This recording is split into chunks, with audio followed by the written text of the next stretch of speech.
Ashama akka fuune daawwattoota margituu Oromoo YouTube warri maatii kiyyaa taatan asumaan galatoomaa share like gochuu hin dagatina. Warri maatii naan taanis akka maatii naa taatan kabajaaf jaalala singahadha. Arragaa mokoroonii kanarraa hojjechuu weeda. Namoonni kana beektanis namoonni kana hin beeknes komentii jalatti akka naa barreessitan anarra maqaasaa isinitti himu. Isinummaan yoo beektan maqaasaa komentii jala akka naa barreessitan isiniin jedha. Kan hin beeknes komentii jalatti naa barreessaa isinii deebisa. Mokoroonii wajjirraan hojjechuu weeda. Kun immoo lukkuudha. Foon handaaqoo yookiin foon lukkuu kan jedhamudha.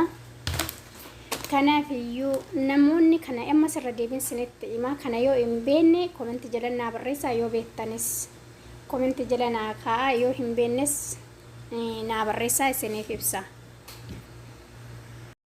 Keessa isaa jijjiiraa, keessaa baasaa akkasittiin keessaa yaasaanii kun keessaa yaa'ee jira. Akkasitti deeba ammallee kabiraa fudhata. Kana jira jechuudha marmaan isaa keessaa kan yaa'ee foon isaa. Amma kun nacci shunkurtiidha. Nacci shunkurtiin kana faana hojjetama. Kun immoo qayi shunkurtiidha. Qayi shunkurtiin immoo kunoo kana duukaa dalagamaa jechuudha. Akkasitti kana akka mokorooniitti muree jira.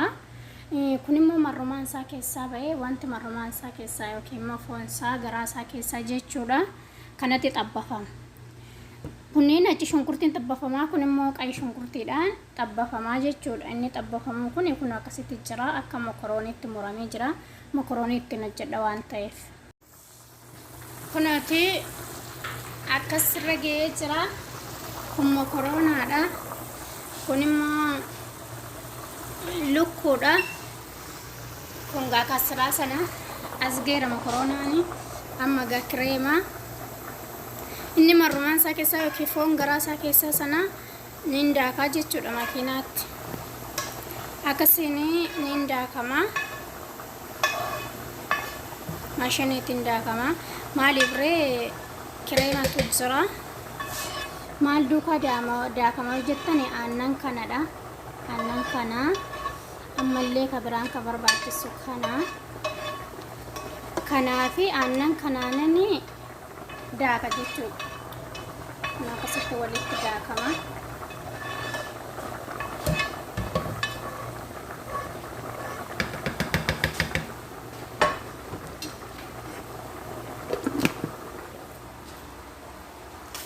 Amma daakamu kun daakee kan isinitti nin daaka akkasumaan ilaala.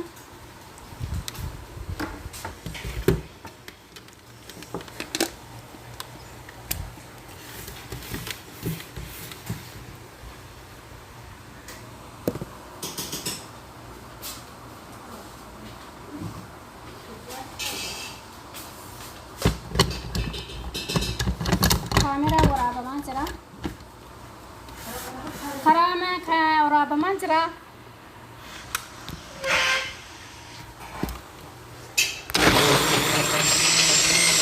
Kun akkasittiin daakamaa jira. Kanaa booddee olitti dabalaa jechuudha. Nyaanni kiyyaa kunoo akkas ta'ee jira. Mokoroonaan kunoo kana fakkaata. Baay'ee nyaata bareedaa ta'ee jira. Amma kireema itti naqaani. Kireema kana argitanii sandaakee jechuudha.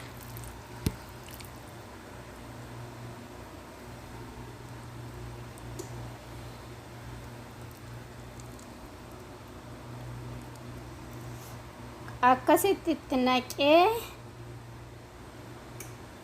kadaakamedha kuni aannanii fi foonii jechuudha. Foon sana amma kunoo gaa kana fakkaata.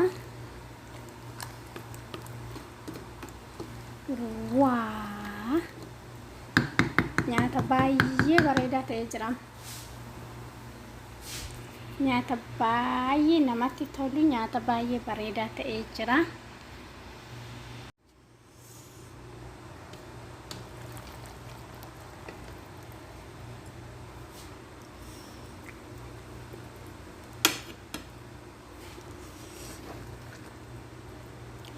Mokoroonii kun mokoroonaa ta'ee ba'ee jira.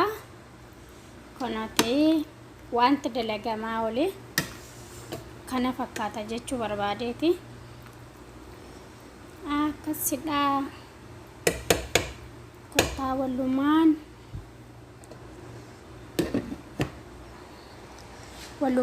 nyaannu.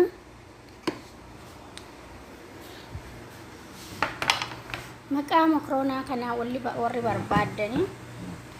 Mokoroonaan kun maali? Mokorooniin kun akkasittiin hojjetame maali maqaan isaallee kan jettanii komentii jalatti naa barreessitanii isiniif himaa jechuudha maqaa isaa. Akka kanaatti hojjedhee jira. Haa nyaannu walumaan. Kana fakkaata. Amma kabiraa qabadhee isinii dhiyaadhutti nagannaan jiraadha. Maqaa isaa baruu yoo barbaaddan akkaataa itti hojjetamu baruu yoo barbaaddan komentii jalatti akkanaa barreessitan abdiin qaba. Isin jaalladha. Isin kabajaa. Galatooma.